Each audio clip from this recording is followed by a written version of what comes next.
What's up, everybody? There's a new episode of the podcast out. I interviewed Eric Thor and talked to him about his flow typology system. It's a really interesting conversation. Check it out. The link is in the description. Today, we're talking about why you don't trust yourself. I mean, there's many reasons why, probably, but it occurred to me last week, something that's going on here. What happened was I really wanted to go to this coffee shop. It's my favorite coffee shop, but it's about a half hour away.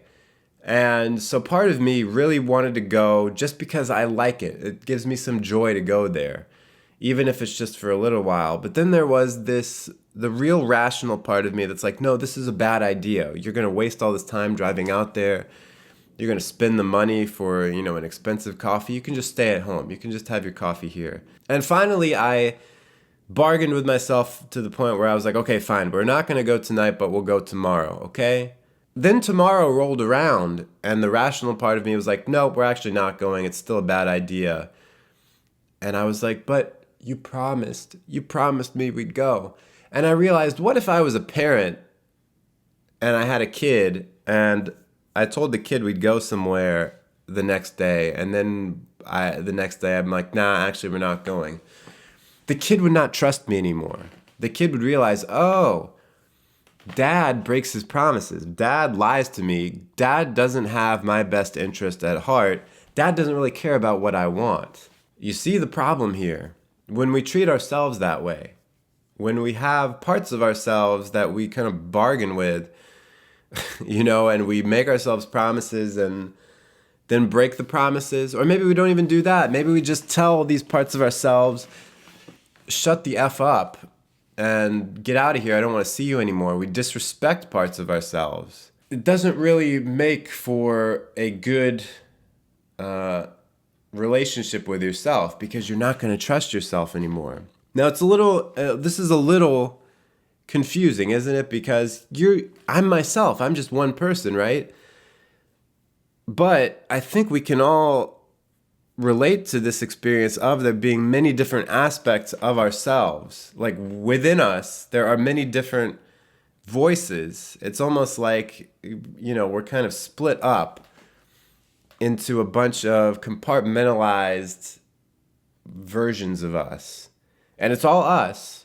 But it seems to me that maybe we split ourselves up into these different aspects as a way of coping when we have a certain desire that we cannot really pursue full out. Like maybe as a kid, there was a part of ourselves that we learned wasn't good or wasn't acceptable to others. And so we split that part off from us and we kind of compartmentalize it. And we only let it come out maybe in our mind or maybe every once in a while. We don't incorporate it as part of like the part of us that everyone else sees. But the thing is, maybe we feel like we're disowning parts of ourselves, but you can't really do that. It's still part of you. So when you have a part of yourself that always loses, a part of yourself that you've disowned in a way, and you're like, nah, I'm not listening to that. I'm not doing what that part of me wants. That part of you is not going to trust you anymore because it realizes you don't give a flying fig about it. But the thing is, that part of you is you. So you end up not trusting yourself because you are disrespecting yourself. You are disowning yourself. Where does that leave you?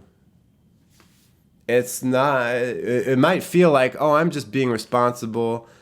I'm making myself who I want to be by kind of shutting down certain parts of me. But hey, let's get real.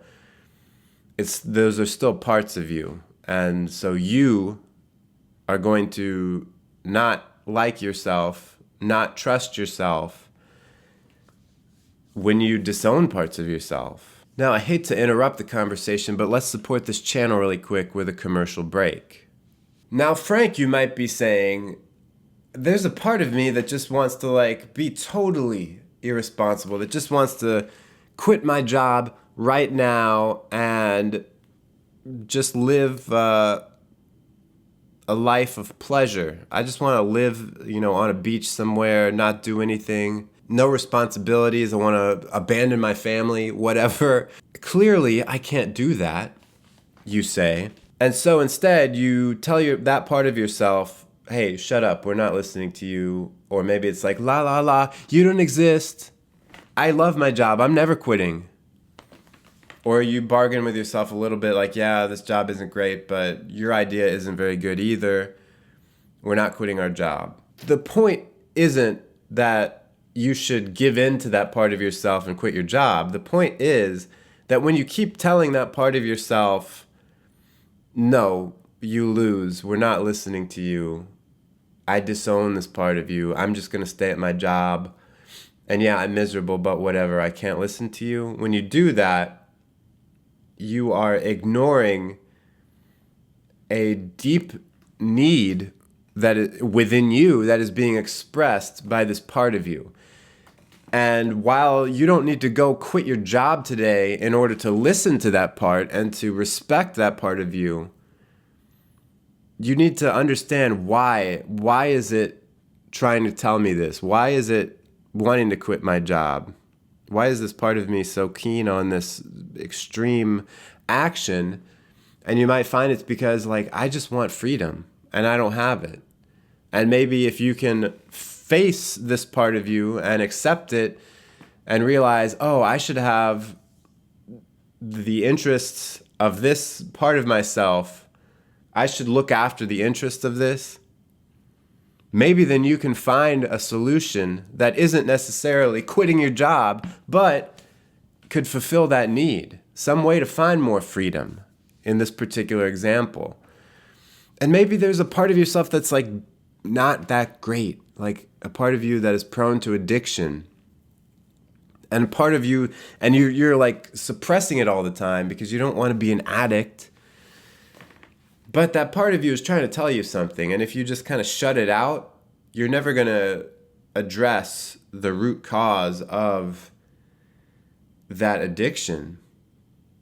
And maybe it comes from a place of just not being fulfilled. Maybe it comes from a place of wanting some kind of adventure. I don't know. But you can listen to that part of yourself. If you respect that part of yourself and aren't just automatically shut up, you lose. Listen to it and see, what does it actually want? And how can I maybe heal that part of myself so that the addiction isn't even a problem? It's not something I think about. Or in the other example, maybe I can address it somehow so I don't need to quit my job, but I find a way to fulfill that need in a healthy way. Because ultimately, when it comes down to it, disowning parts of yourself, disrespecting parts of yourself, teaching these parts of yourself that they're always going to lose and they're never going to get their way, that's a really good way for those parts of you to develop in an unhealthy way, out of the light. You know what I mean? It's because they're not going to go away. It's you. It's there. You can't escape from yourself. So I would encourage you to take a good look at these things when they crop up, these parts of yourself that you would normally just say, no, not entertaining you, to actually look at them and say, what is it that you need? What is it, this part of me, what does it need in order to get what it wants? Why is it telling me to do these things? Why is it, seem to have a viewpoint that's different than what I want?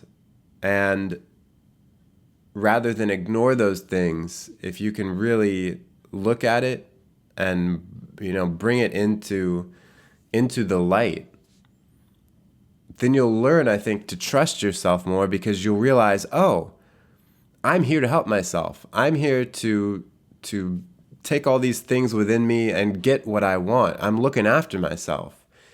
That's where real self-trust is going to come from, is looking after yourself the same way that a parent would look after a kid. And, why does a kid trust their parents? It's because they know their parents are looking out for them. So if you can know, if all the parts that are within you can know that you're looking out for them, then you will trust yourself. You will find self-trust. If you'd like to see another video along these lines, you can click or tap the screen right here. If you'd like to just watch something funny, click or tap the screen right here. Make sure you subscribe to the channel if you're not already. Smash like. Check out the podcast, link in description. And until next time, stay cool and attractive.